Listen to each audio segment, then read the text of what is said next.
Hello, bonjour mes frères, bonjour mes sœurs. J'espère que vous allez bien. J'espère que dans vos familles, tout se passe bien, que vos amis, que votre entourage, tout le monde va bien en fait. Je l'espère en tout cas au nom du Seigneur.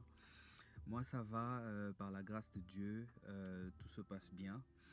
Alors je viens auprès de vous comme à l'accoutumée pour partager une petite parole qui pourra nous édifier dans notre marche chrétienne et aussi dans notre marche en société, voir comment vivre en harmonie, comment vivre en paix, comment vivre dans la sérénité. C'est en tout cas notre but. Alors sans plus tarder, nous allons parler de Proverbe 27, 1 à 2. Et la parole de Dieu nous dit ceci. Ne te vante pas du lendemain, car tu ne sais pas ce qu'un jour peut enfanter. Qu'un autre te loue et non ta bouche, un étranger et non tes lèvres. Amen. Alors par la parole de ce jour, Dieu veut simplement nous dire de ne pas nous vanter. Qu'est-ce que nous attendons par se vanter? Se vanter, c'est proclamer à tout le monde que nous sommes bons dans X choses, nous sommes bons dans Y choses, sans même faire attention à ce que ça puisse offenser une personne. Montrer à tout le monde nos qualités, montrer à tout le monde nos compétences, montrer à tout le monde que nous sommes bons en tout. En fait, qu'après Dieu ici sur terre, c'est nous. Or, Dieu nous dit de ne pas le faire. Dieu nous dit de ne pas le faire. Pourquoi? Parce que la personne qui se vante a tendance à devenir orgueilleux. Or, Dieu sait que dans sa parole, il dit, il résiste aux orgueilleux et il fait grâce aux humbles. Donc, en tant qu'enfant de Dieu, en tant qu'enfant sage, nous devons donc savoir que, comme Dieu aime les humbles, nous devons donc nous comporter comme étant des personnes humbles. Nous ne devons pas devenir des orgueilleux. Donc ça veut dire que nous ne pouvons pas nous vanter de tout ce que Dieu nous donne. Parce que si nous regardons, peu importe les compétences que nous pouvons avoir, si nous sommes plus sages, nous sommes plus intelligents, que nous connaissons la Bible plus que tout le monde, que nous avons beaucoup d'argent, que nous avons X choses, Y choses plus que tout le monde, si Dieu claquait seulement du doigt et il nous retirait ce souffle de vie, je vous assure, mon frère et ma sœur, nous ne saurons utiliser toutes ces choses. Voilà pourquoi Dieu nous dit aujourd'hui d'être humble, nous dit aujourd'hui d'appliquer l'humilité dans notre vie. C'est important. Pourquoi? Parce qu'il va résister si nous continuons à nous vanter, si nous continuons à montrer à tout le monde que nous savons, il va résister à nos prières et ça ne sera pas bien pour nous. Donc, étant qu'enfants sages, nous devons donc suivre ce que la parole de Dieu nous dit, mettre en application ce que la parole de Dieu nous dit. Donc, il ne faudrait pas que la situation actuelle, que ta situation présente n'influence pas ton être. Donc si aujourd'hui tu as une autorité, si aujourd'hui tu as de l'argent, si aujourd'hui tu as une compétence quelconque, que cette compétence quelconque n'influence pas ton être, n'influence pas ton moi. Donc tu dois être à même de gérer la place que tu occupes actuellement par rapport à ton comportement, que ton comportement ne soit pas une pierre d'achoppement pour quelqu'un d'autre. Nous devons donc veiller à cela. Nous devons donc veiller à notre comportement, à notre marche, comment nous agissons.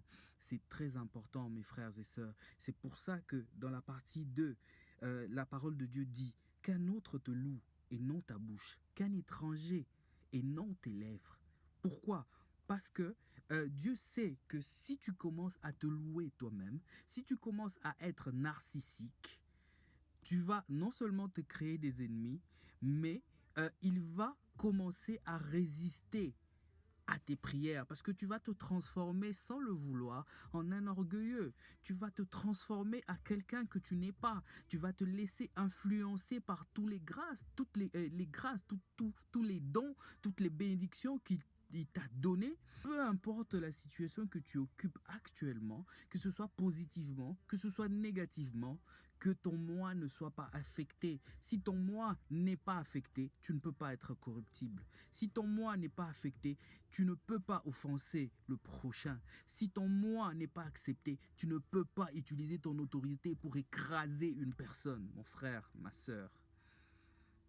On ne connaît pas ce qu'un jour peut enfanter. Si nous regardons l'histoire de Joseph, les Smiths, celui qui a été trahi par ses frères, il a été trahi par ses frères, il a été vendu d'abord et il est devenu esclave, il a travaillé dans la maison de Potiphar, il est devenu prisonnier et ensuite il est devenu premier ministre, soit la deuxième personnalité du royaume. Donc vous voyez, mon frère, ma soeur, nous ne savons pas ce qu'un jour peut enfanter. Nous ne savons pas ce qu'un jour peut créer. Voilà pourquoi nous devons rester humbles. Nous voyons même la vie de Moïse. Moïse a vécu une vie de prince, une vie de royauté. Mais ensuite, il est devenu berger. Vous voyez, donc on ne sait pas c'est qu'un jour peut enfanter. Et ça, ce sont des exemples bibliques. Je peux aller dans la vraie vie, dans la réalité. Aux États-Unis, par exemple, il y a ce qu'on appelle des traders, les boursiers. Tu peux investir ton argent et en un coup, tu deviens millionnaire ou milliardaire. Et en un autre coup, tu perds tes actions et tu deviens ruiné. Mais si ton moi n'a pas été affecté par les circonstances qui se sont présentées actuellement dans la vie, alors tu sauras comment gérer cela avec ton Dieu. Et si tu deviens très riche, très puissant, que tu as beaucoup de pouvoir, tu sauras les gérer aussi avec Dieu. Pourquoi? Parce que ton moi n'est pas affecté. Et si tu tombais et que tu perdais ton argent, tu sauras ce que la parole de Dieu dit au moment des épreuves et tu sauras comment te relever. Donc voilà pourquoi nous devons être humbles dans la vie. Ne soyons pas narcissiques, mon frères et sœurs. Ne montrons pas à tout le monde que présentement, comme c'est moi qui règne, donc c'est moi. On ne sait pas ce que demain peut enfanter, mon frère, ma sœur. Faisons donc attention. Nous sommes des humains, donc nous ne sommes pas parfaits. Nous sommes perfectibles parce que nous voulons ressembler à notre Dieu qui est parfait. Voilà pourquoi dans cette imperfectibilité, nous devons être humbles. C'est toi qui sais prêcher, c'est toi qui sais faire, qui guérit les malades, c'est toi qui as tel don, c'est toi qui fais. C'est moi qui suis le plus résistant, je suis le plus fidèle, je suis le plus. Mon frère, je t'en supplie, applique l'humilité dans ta vie. Parce que tu ne sais pas ce que demain peut enfanter. Si ton moi intérieur ou ton ça n'est pas touché, tu te garantis une bonne vie ici sur terre, l'accès au royaume des cieux. Alors mon frère, ma soeur, je ne te prends pas beaucoup de temps. Aujourd'hui, Dieu nous dit d'être humble. Alors soyons humbles dans la vie, peu importe ces circonstances de la vie. Peu importe les richesses, peu importe la pauvreté, peu importe les circonstances présentes que nous sommes en train de vivre, que ça n'influence pas notre moi. Et que lorsque ça n'influence pas notre moi, par ricochet, ça ne va pas influencer de manière négative notre environnement. Alors que mon Dieu vous bénisse agréablement, que cette parole soit réellement une graine qui est plantée dans notre cœur pour que cela porte du fruit. Comme je le dis toujours et je le dirai toujours, c'est facile de mettre une caméra au devant de soi et de parler. Mais nous avons besoin du Seigneur Saint-Esprit pour mettre en application la parole de Dieu. Mais avant de demander au Seigneur Saint-Esprit pour mettre en œuvre la parole de Dieu, c'est d'abord accepter sa faiblesse, reconnaître que nous sommes faibles dans X choses, Y choses, les présenter à Dieu et puis demander maintenant à Dieu de nous aider à mettre en pratique les enseignements que nous recevons. C'est vraiment important. Alors, que mon Dieu vous bénisse et je vous dis certainement à la prochaine. Au revoir.